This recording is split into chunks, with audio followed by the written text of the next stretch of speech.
പറഞ്ഞതിന്റെ പേരിൽ ഇവരെന്ത് ചെയ്തു എന്നറിയോ?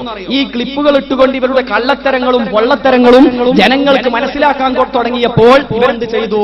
സമസ്ത പണ്ഡിതന്മാരെ പരസ്യമായിട്ട് തെറിവിളിക്കാൻ തുടങ്ങി. അടുത്ത ഹുസൈൻ സലഫിയുടെ പ്രസംഗ, അതിലെന്താ പറയുന്നത്? സമസ്ത പണ്ഡിതന്മാർക്ക് മാനസിക രോഗമാണ്. അതുപോലെ തന്നെ വലിയ വലിയ നേതാക്കന്മാർ, പാങ്ങിൽ അഹമ്മദ് കുട്ടി മുസ്ലിയാർ, ഇ കെ ഹസൻ മുസ്ലിയാർ, ശംസുൽ ഉലമ ഇ കെ അബൂബക്കർ മുസ്ലിയാർ, അതുപോലെ തന്നെ കണ്ണിയത്ത് അഹമ്മദ് മുസ്ലിയാർ തുടങ്ങിയ ഒരുപാട് സമസ്തയുടെ കഴിഞ്ഞുപോയ നേതാക്കന്മാരുണ്ടല്ലോ, ഇന്നും സമസ്തക്ക് നേതൃത്വം നൽകുന്ന നേതാക്കന്മാരുണ്ടല്ലോ. ആ നേതാക്കന്മാർക്ക് മൊത്തം മാനസിക രോഗമാണ് എന്നാണ് സലഫി പ്രസംഗിക്കുന്നത്. മാനസിക രോഗം ഇല്ലാത്ത സമസ്തയിൽ മെമ്പറാകാൻ പറ്റുമെന്ന കേൾക്കണം നിങ്ങൾ. എത്രത്തോളം ആ വാക്കിന്റെ ഗൗരവം വിശദമായി ഞാൻ സംസാരിക്കുന്നില്ല. രോഗമില്ലാത്തവർക്ക് സമസ്തയിൽ മെമ്പറാകാൻ പറ്റും. ഒരിത്തിരിയൊക്കെ അരപ്പിരിയുള്ളവനെ അതിൽ പോവുള്ളൂ. ഒരു ആവറേജ് പൂർണ്ണ ബുദ്ധിയുള്ളവനൊക്കെ അപ്പുറത്താ. ഇതല്ലെങ്കിൽ ആർക്കാ തിരിയാത്തത്? എന്നിട്ട് മൂപ്പര് ഇവിടെ വന്നാൽ കേട്ടില്ലേ? മാനസിക സമസ്തയിലുള്ള പണ്ഡിതന്മാർക്കൊക്കെ മാനസിക രോഗമാണ്. അപ്പൊ ഇതങ്ങനെ പറഞ്ഞപ്പോൾ യഥാർത്ഥത്തിൽ ആർക്കാണ് മാനസികം എന്ന് ജനങ്ങൾക്ക് കാണിച്ചു കൊടുക്കാൻ ഞങ്ങൾ നിർബന്ധിതരായി. ഇനി അടുത്ത നിങ്ങൾ കാണാൻ പോകുന്നത് അതേ സലഫിക്ക് തന്നെ മാനസികമായിട്ട് ലൂസായിട്ട് കൊരങ്ങനെ പോലെ കളിക്കുന്നതാ. അതൊന്നും നിങ്ങൾ കാണും.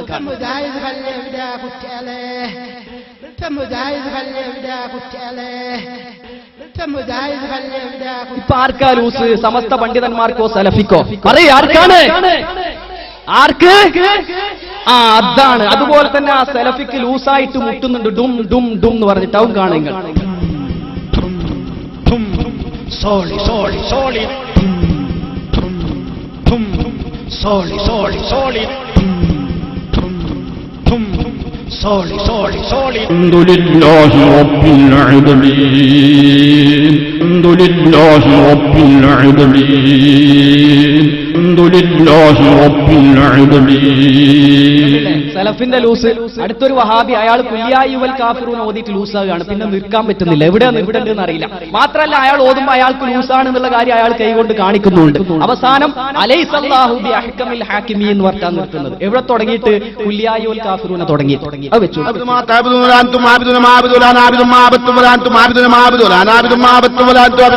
എവിടെ നിർത്തേണ്ടത് ഒരു പുറത്തും ഉണ്ടാവില്ല. വലാനാബിദും മാബത്തും വലാന്തും നീട്ടിയൊക്കെ നോക്കും, പക്ഷേ ഒരു പുറത്തും ഉണ്ടാവില്ല. അവസാനം നിർത്തല് അലൈസല്ലാഹു ബി അഹ്കമിൽ ഹാക്കിമീൻ. അങ്ങനെയാണ്. ലൂസായി കഴിഞ്ഞാൽ കുല്യായുവൽ കാഫിറൂനെ തുടങ്ങിയാൽ അവിടെയാ നിർത്തുക. ഇതൊക്കെ പറയേണ്ടി വരുന്നത് എന്തുകൊണ്ടാണെന്നറിയോ? ഞങ്ങൾ ഞങ്ങളുടെ കൽബിന്റെ കഷ്ണമായി സ്നേഹിക്കുന്ന നമ്മുടെ പണ്ഡിതന്മാരെ കുറിച്ച് മാനസിക രോഗികൾ എന്ന് പറഞ്ഞതുകൊണ്ടാണ്. ഇനി അതേ വഹാബി തന്നെ മായാസറ വിളിക്കുന്നുണ്ട്. വെള്ളിയാഴ്ച പള്ളിയിൽ വെച്ച് നമ്മൾ മുക്കിരിക്ക മായാസറ വിളിക്കുമല്ലോ, അത് കളിയാക്കിക്കൊണ്ട് ലൂസായിട്ട് ഒരു മായാസറ വിളിക്കുന്നുണ്ട്. അതൊന്ന് കേൾപ്പിച്ചു.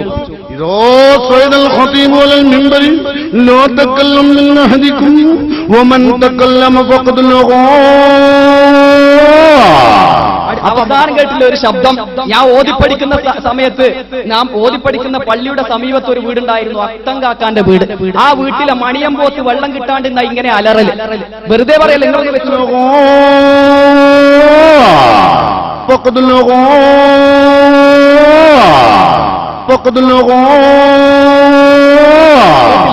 മണിയമ്പോത്തിന്റെ റിംഗിംഗ് ടോണിനോടല്ലാതെ വേറൊന്ന് ഏതിനോടാ ഇതിനെ സമാനപ്പെടുത്തുക?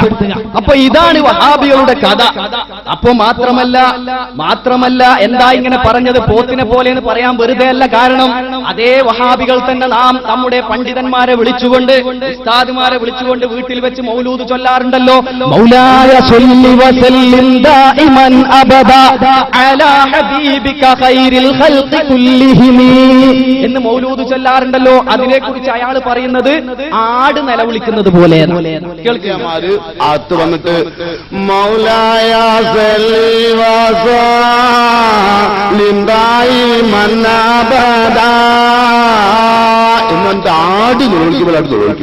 എന്നിട്ട് ആട് നോക്കിയവരായിട്ട് തൊഴിക്കും. കണ്ടോ? നമ്മുടെ മൗലൂദിനെ ആട് നിലവിളിക്കുന്നത് പോലെ എന്ന് പറഞ്ഞിട്ട് ആക്ഷേപിച്ച ഇവരെ ഏറ്റവും ചുരുങ്ങിയത് പോത്ത് എന്നെങ്കിലും വിളിക്കണ്ടേ? വേണ്ടേ? അതുകൊണ്ടാണ് ഞാൻ പോത്ത് എന്ന് പറഞ്ഞത്. വെറുതെ പറഞ്ഞല്ല. മാത്രമല്ല, ഇവരുടെ വലിയ നേതാവ് എല്ലാത്തിനും മാനസികമാണ്. അടുത്ത സക്കരിയ സ്വലാഹി, അയാൾക്ക് മാനസികമായിട്ട് കൂക്കുന്നുണ്ട്. എല്ലാവരും മാനസികമാണ്. ഇത് കാണിക്കണ്ട.